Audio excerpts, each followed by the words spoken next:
Les 5 étapes pour décrocher sa première soirée DJ. Alors, c'est vrai que ce qu'il y a de plus important pour un DJ presque, c'est de réussir à avoir des soirées. Parce que c'est bien de savoir mixer, mais si c'est pour rester chez soi, moi je trouve qu'il y a moins d'intérêt. Donc c'est vraiment super important de savoir comment réussir à décrocher sa première soirée. Et quand j'ai commencé, j'étais assez perdu, je ne savais pas comment faire.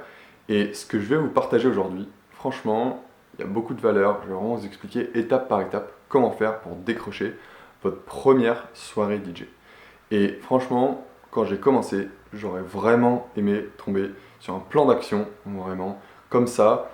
Parce qu'en fait, finalement, moi, j'ai mis plusieurs années à avoir régulièrement des soirées, mais j'ai mis plusieurs mois, presque un an même, pour avoir ma première soirée rémunérée. Voilà. Donc ce que je vais vous montrer, c'est un plan d'action en 5 étapes pour réussir à avoir sa première soirée. Ok, alors je vais vous montrer en 5 étapes comment faire pour décrocher votre première soirée. Donc la première étape, c'est tout simplement de savoir mixer. Ça paraît bête, mais c'est vraiment le plus important. Et la plupart du temps, en fait, les DJ s'arrêtent à cette étape parce que, en fait, ils pensent qu'ils ont juste besoin de savoir mieux mixer pour avoir des soirées, alors que pas du tout. En fait, il y a plein d'autres étapes pour réussir à décrocher première soirée. Donc, en fait, savoir mixer, personnellement, moi, j'ai pas suivi de formation, quoi que ce soit. J'ai vraiment fait ça en autodidacte. Et donc, sur YouTube, j'ai regardé plein de vidéos. Si vous parlez anglais, c'est quand même vachement plus pratique. Regarder des vidéos, essayer chez moi, faire chez moi, m'entraîner jusqu'à ce que ça commence à bien fonctionner. Voilà. Et ensuite, donc je vais vous montrer l'étape 2, 3, 4 et 5, mais c'est très important de commencer à faire ces étapes, de commencer à essayer d'aller, réussir à faire ses premières soirées devant du public.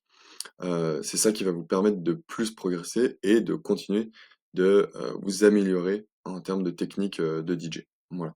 Donc l'étape numéro 2, c'est, justement donc là on passe sur, une deuxième partie qui est vraiment, très importante, c'est vraiment réussir à avoir des soirées. Donc la première, un premier pilier, c'est réussir à savoir mixer. Donc c'est justement savoir mixer, ce qu'on vient de voir. Ensuite, deuxième pilier, c'est réussir à avoir plus de soirées.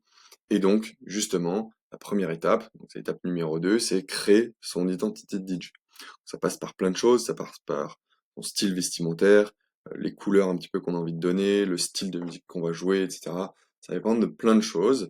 J'ai déjà fait des vidéos où j'explique un petit peu plus en détail tout ça. Vous pouvez aller voir. Et justement, c'est ce qui conditionne la suite.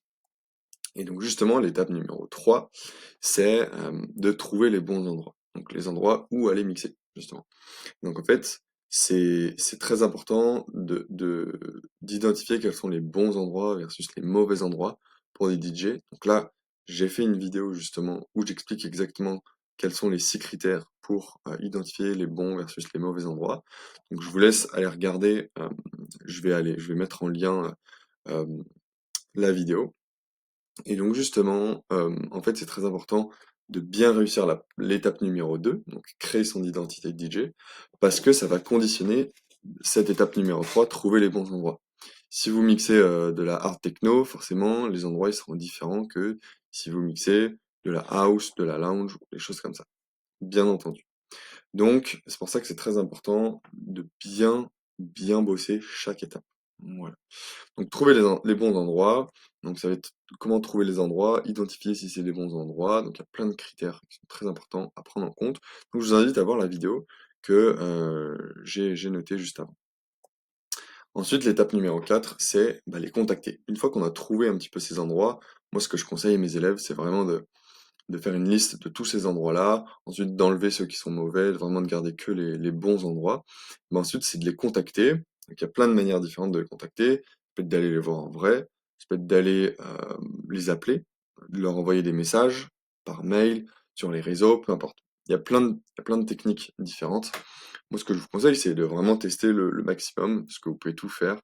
Euh, Toutes les techniques que vous pouvez faire, essayez, voilà. Il faut les contacter, c'est très important.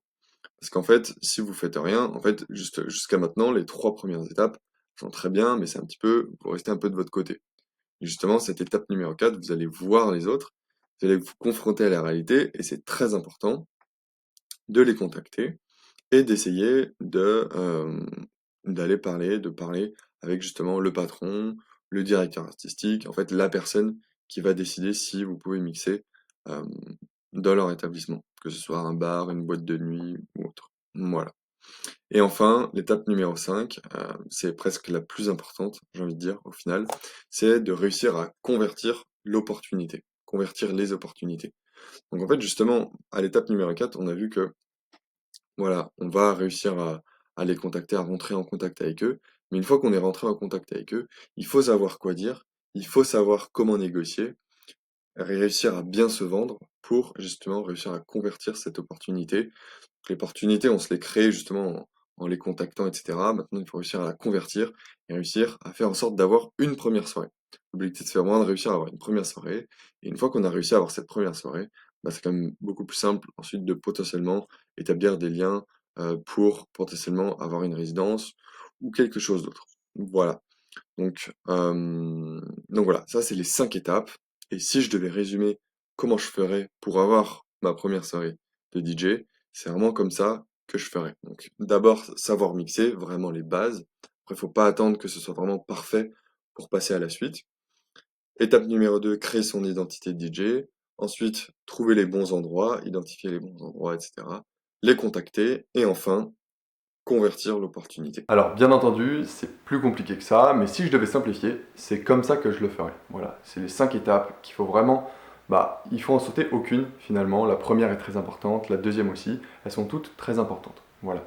Maintenant, ce que je vous propose, c'est voilà, si vous avez envie d'aller plus loin, si vous réussissez à avoir une ou deux soirées par mois, c'est très bien. Mais si vous voulez aller plus loin, voilà, en avoir deux, trois par semaine, par exemple, moi j'ai créé un accompagnement que j'ai appelé l'incubateur à DJ, dans lequel justement j'explique et je vous montre exactement comment faire, bien plus en détail. Voilà, quand je disais il faut savoir quoi dire, il faut savoir comment négocier, je vais vous montrer exactement comment faire, ce qu'il faut dire. Donc voilà, je vais vraiment en détail et j'explique exactement comment faire pour avoir 2, 3 soirées par semaine, toutes les semaines, tous les mois, toute l'année. Voilà.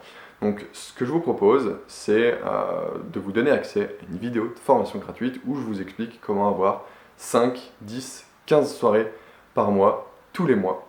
Et donc j'ai mis le lien vers cette vidéo en description. Voilà. C'était Gabriel et je vous dis à très vite dans une prochaine vidéo.